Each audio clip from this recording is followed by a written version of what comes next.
Hello student, this is your question where we can use the entries in books of landlord. But before that, just first of all we understood about the question. What question is saying? Royalty का rate है 10 rupees पर chair sold. यहाँ पर coal mine नहीं है, जितनी आप chair sold करते हैं उस पर रॉयल्टी निकाली जाएगी. मिनिमम रेंट 15,000 पर एनम है. ये कुछ बेसिक पॉइंट्स है क्वेश्चंस के. Short working could be recouped only with in 2 years. Could be recouped only within 2 years following year in which the short working occur. मतलब जिस year short working होगी उसके next 2 years में आप short working को recoup कर सकते हैं. बट एक कंडीशन है, subject to a maximum of ₹3500 per annum. मतलब इतने अमाउंट से ज़्यादा आप रिकूपमेंट नहीं कर सकते. एक लिमिट लगा दी है. अभी तक होता था कि जितना एक्सेस वर्किंग आती थी we are free to use the complete amount. But here it is limit of 3500 per annum. You cannot use more than that. 3500 per annum से ज़्यादा आप यूज़ नहीं कर सकते. भले ही आपके पास एक्सेस वर्किंग पड़ी हो और आपका लॉस अनरिकूव्ड भी पीछे प्रीवियस ईयर का हो, फिर भी आप मैक्सिमम 3500 ही यूज़ कर सकते हैं. जब लोग क्वेश्चन करेंगे, टेबल करेंगे तो आप और क्लियरली इसको समझ पाएंगे. यहाँ पर क्वेश्चन में स्ट्राइक भी है. If any year normal sale was not attain due to strike. अगर नॉर्मल सेल नहीं आती, नॉर्मल सेल मतलब इतनी सेल नहीं होती कि वो मिनिमम रेंट तक पहुंच पाए. Due to strike the minimum rent was to be regarded as having been reduce proportionately. So उस ईयर में मिनिमम रेंट को आपको रिगार्ड करना है, ऐसे रिगार्ड करना है as having been reduce proportionately. उस प्रपोर्शनेटली टाइम पीरियड के फ्रेम में आपको रिड्यूस करना है उस मिनिमम रेंट को जो ईयर ऑफ स्ट्राइक में नहीं पहुंच पाता है नॉर्मल सेल के बराबर. मतलब आपकी रॉयल्टी स्ट्राइक वाले ईयर में नॉर्मल सेल तक नहीं पहुंचेगी. नॉर्मल सेल आपको नहीं होगी तो डेफिनेटली आपका रॉयल्टी कम आएगी. रॉयल्टी कम आएगी तो मिनिमम रेंट तक रीच नहीं हो रही होगी. सो अगर ऐसा कुछ होता है तो मिनिमम रेंट को proportionately you can reduce it having regard to the length of stoppage. और जब रिड्यूस करना है तो रिड्यूस में लेना क्या है? Length of stoppage. कितने टाइम तक आपका स्टॉपेज रहा. तो स्टॉपेज यहाँ पे लिखा है कि 4th ईयर में there was a stoppage due to strike lasting 4 month. 4 month तक आपका ये स्टॉपेज रहा है. 4 महीने तक आपकी ये स्टॉपेज रही है due to strike. 4th year is this year. और ये आपका प्रोडक्शन है या जिसको आप बोल सकते हो टेबल चेयर सोल्ड है, वो आपको गिवन है 1st, 2nd, 3rd, 4th, 5th year तक का. एक क्वेश्चन में एक्स्ट्रा पॉइंट मैं और ऐड कर रहा हूं. स्ट्राइक हुई है यहां पर तो गवर्नमेंट भी कई बार हेल्प करती है लेसी को और गवर्नमेंट सब्सिडी अलाउ कर देती है. Government said government will grant 30% of unrecouped short working. Government grant दे रही है 30% का अनरिकूव्ड शॉर्ट वर्किंग. चल रहा है? ओके. 30% अनरिकूव्ड जो शॉर्ट वर्किंग है उसकी गवर्नमेंट ग्रांट देगी. तो अब आपको टेबल बनाना है, एनालिटिकल टेबल. एक कॉलम आपको और बनाना पड़ेगा for this particular special line. चलिए बनाते हैं जल्दी से टेबल. सभी को पता है कितने कॉलम बनते हैं? 9 कॉलम हम लोग बना रहे थे. बट इस गवर्नमेंट ग्रांट के कारण हम लोग एक्स्ट्रा 1 कॉलम बनाएंगे. और ये कॉलम बनेगा कब? पीएल से पहले, क्योंकि अनरिकूप्ड शॉर्ट वर्किंग पीएल में जाए उसके पहले गवर्नमेंट कह रही है कि हम 30% आपको दे देंगे, 30% हेल्प कर देंगे. Right?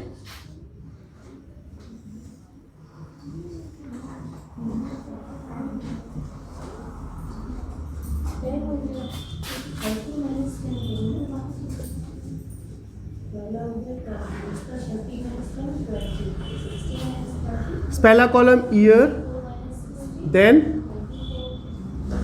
Output, then royalty, then minimum rent,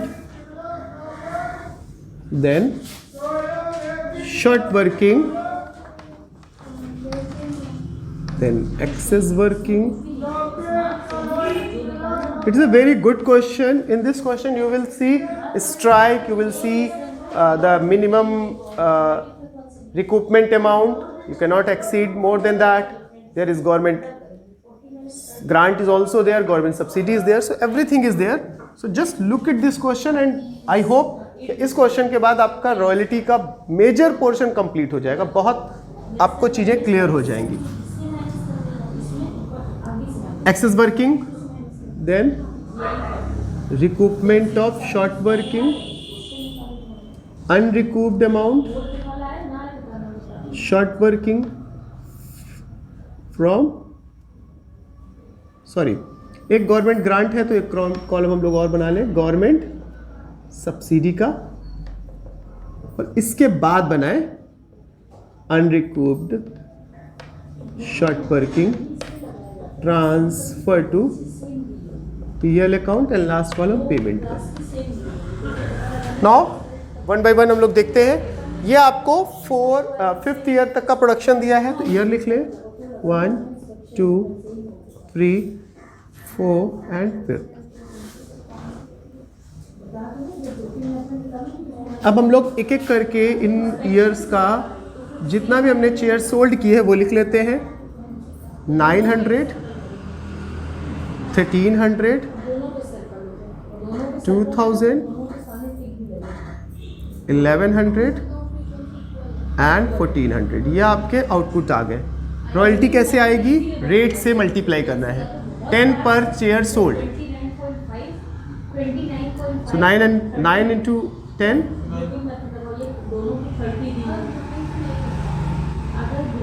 right. Next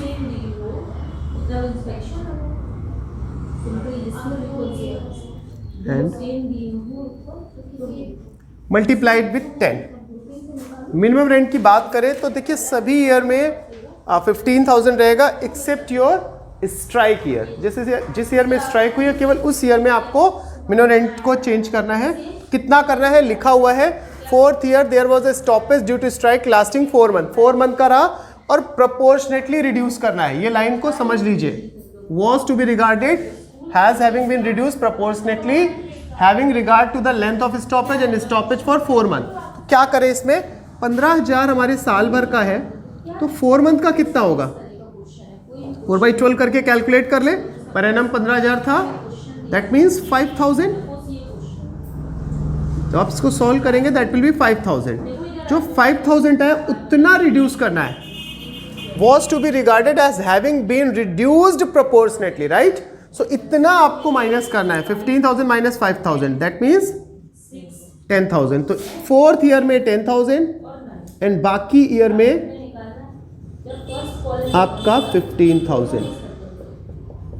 I hope इसमें किसी को कोई डाउट नहीं होना चाहिए, राइट? अगला पॉइंट है शॉर्ट वर्किंग. शॉर्ट वर्किंग में क्या करेंगे? डिफरेंस निकालते हैं. सो 9,000 माइनस, ऑब्वियसली बात है रॉयल्टी कम है, मिनिमम रेंट ज़्यादा है. Short working of 6,000. जब एक्सेस वर्किंग नहीं है तो रिकूपमेंट तो हो ही नहीं सकती है. 13,000 और 15,000 again there is short working, no excess working, no recoupment. There is excess working of 5,000 and when there is excess working, so we will wait, watch, look at for recoupment of short working. तो अभी wait करते हैं. 11,000, 10,000, 1,000 excess working and 14,000, 15,000 again 1,000 short working. Now अब अगला काम बहुत important है, बहुत केयरफुली देखिएगा. 6,000 का लॉस हुआ, हमें रिकूप करना है नेक्स्ट 2 years में. क्वेश्चन में गिवन है short working could be recouped only with in 2 years following year in which short working occur.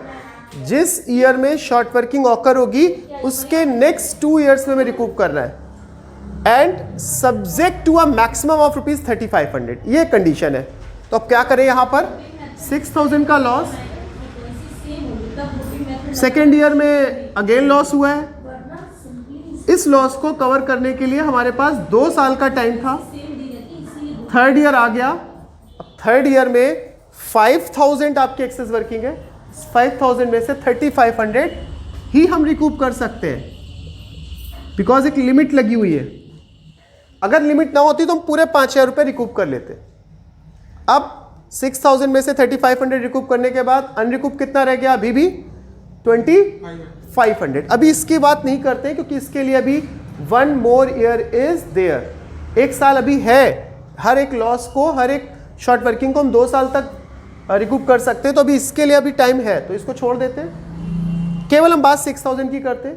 3,500 हमारा रिकूप हो गया, 2,500 हमारा अनरिकूप्ड है जो हम पीएल में ट्रांसफर कर रहे हैं। बट गवर्नमेंट ने कहा कि हम आपको ग्रांट दे रहे हैं 30% ऑफ अनरिकूप्ड शॉर्ट वर्किंग। आपका अगर कोई अनरिकूप्ड शॉर्ट वर्किंग है तो गवर्नमेंट ग्रांट दे रही है, तो जो 2,500 है उसका 30%, that means 750। Is this clear? 2,500 का 30%। अगर ये गवर्नमेंट ग्रांट ना देती तो ये पूरा का पूरा अमाउंट 2,500 पीएल में आ जाता, बट गवर्नमेंट ग्रांट दे रही है तो 750 की मदद हो गई। अब हम 2,500 में 750 माइनस करके 1,750 unrecouped short working transfer to PL account 3rd year में ट्रांसफर करेंगे। आई होप इसमें किसी को कोई डाउट नहीं होगा। Is this clear? Now we go for 4th year. 4th year में 1,000 की एक्सेस वर्किंग हुई और इस एक्सेस वर्किंग का हम यूज करेंगे इस 2nd ईयर के लॉस को कवर करने के लिए। तो हम 1,000 रिकूप कर ले। 1,000 रिकूप करने के बाद हमारा लॉस अभी कितने का बचा है? 1,000 का।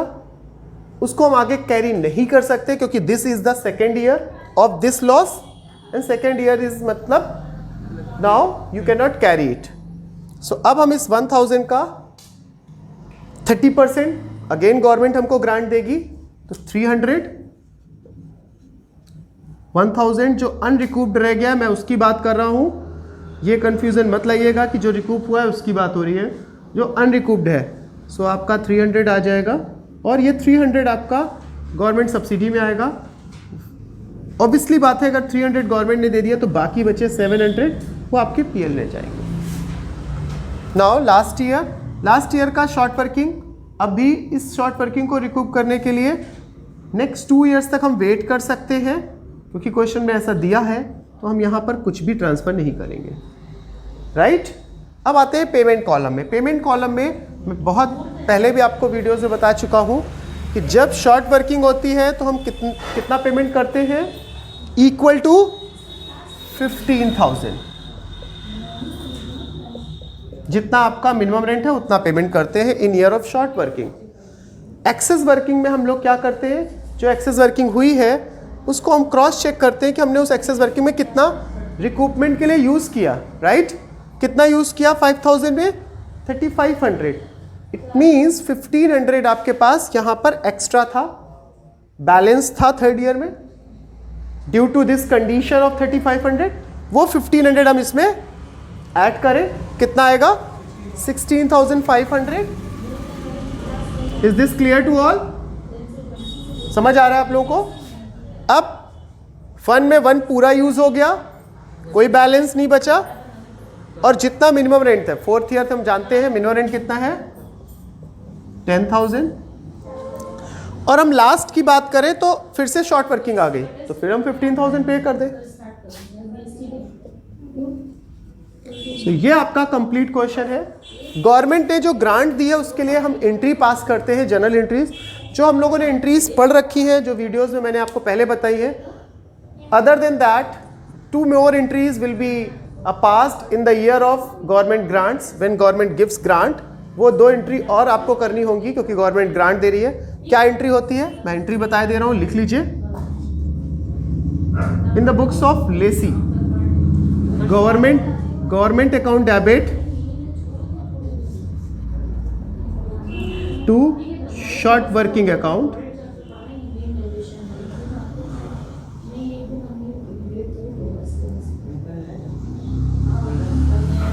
being government grant payable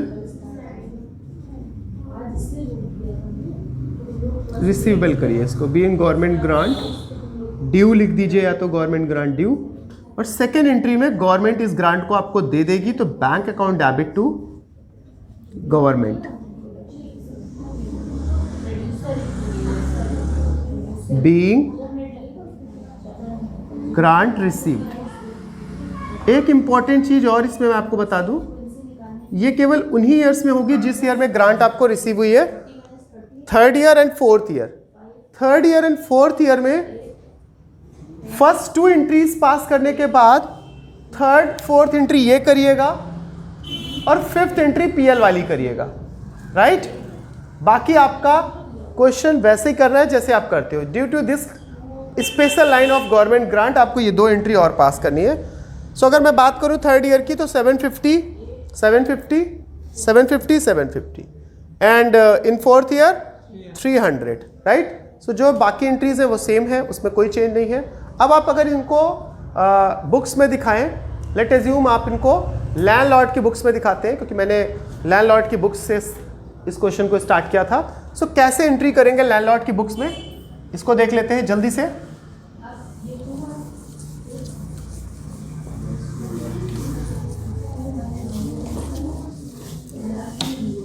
चलिए लैंडलॉर्ड की बुक्स में फर्स्ट ईयर की एंट्री हम लोग करते हैं। Hurry up. First year in the books of landlord क्या एंट्री करेंगे? अभी आप लोगों को मैंने बताया है, lessee debit to short working हुई है। पहले टेबल को देखिए, टेबल में शॉर्ट वर्किंग है, तो फर्स्ट ईयर की first entry lessee debit to royalty receivable account to royalty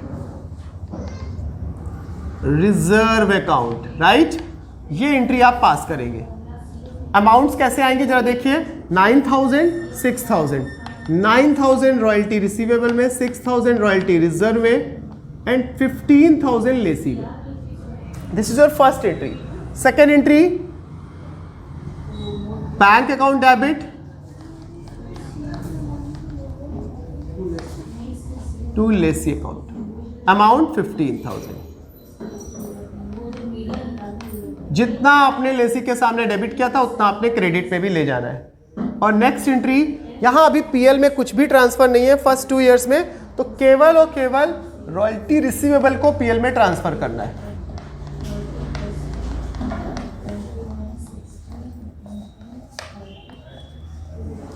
amount वो जो रॉयल्टी रिसीवेबल में आई थी 9000। ये आपका फर्स्ट ईयर का जर्नल एंट्रीज हो गई। Now go for second year journal entry.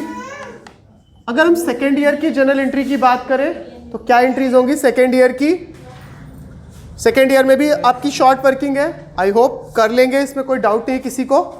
Second year same इसी तरह, lessee to royalty receivable to royalty reserve, bank to lessee, royalty receivable to PL.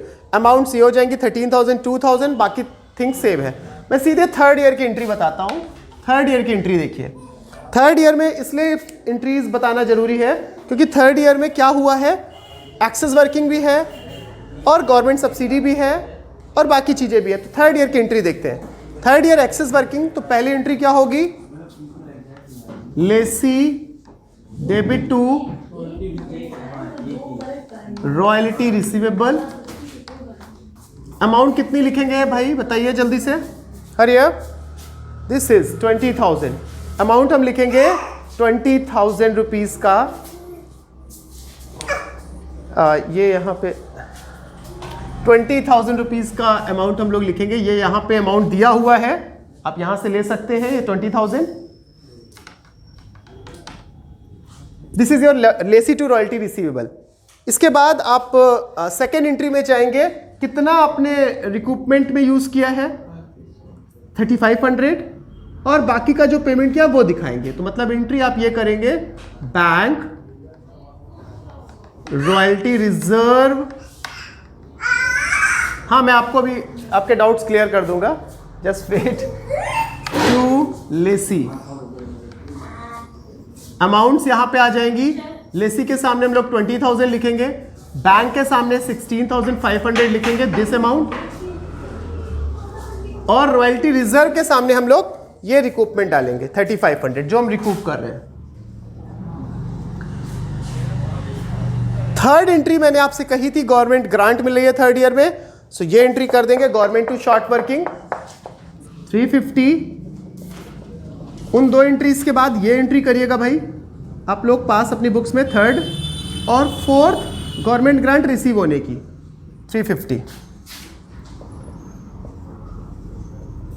And now fifth entry, इसके बाद fifth क्या करेंगे, ये आपके थर्ड ईयर की पहली एंट्री थी, फर्स्ट एंट्री थी, थर्ड ईयर की फर्स्ट एंट्री, ये सेकेंड एंट्री, ये थर्ड, ये फोर्थ, और अब फिफ्थ एंट्री करनी है। फिफ्थ एंट्री में पीएल वाला भी आएगा 1750 और 1750 भी आएगा, और प्लस रॉयल्टी रिसीवेबल जो आपकी 20,000 है वो भी आएगी। तो क्या एंट्री पास करेंगे आप, मैं ये आपको फिफ्थ एंट्री बता रहा हूं, ये दो एंट्री थर्ड एंड फोर्थ आप कर लेंगे, फिफ्थ एंट्री बता रहा हूं, रॉयल्टी रिसीवेबल, रॉयल्टी रिजर्व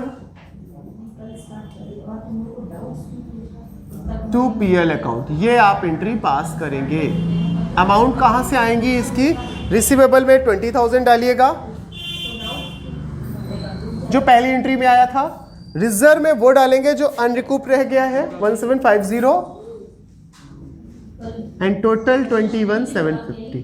तो ये आपका थर्ड ईयर है। फोर्थ ईयर बिल्कुल सेम एंट्रीज है, कोई भी चेंज नहीं है, फोर्थ ईयर में सेम एंट्री आप करेंगे। फिफ्थ ईयर में अगेन शॉर्ट वर्किंग हो गई है, तो जो पहले ईयर में क्या था वही आपको करना है। सो फोर्थ ईयर फिफ्थ ईयर की एंट्री आप लोग आप कर सकते हैं, ट्राई करिएगा, और अगर फिर भी कोई डाउट हो तो मुझसे पूछिएगा, आप व्हाट्सएप चैट मुझे कमेंट बॉक्स में मैसेज करके पूछ सकते हैं। Thank you for keep watching PN Pandey Mohit channel, और आगे भी लेटेस्ट वीडियोस इसी तरह मिलते रहेंगे आपको।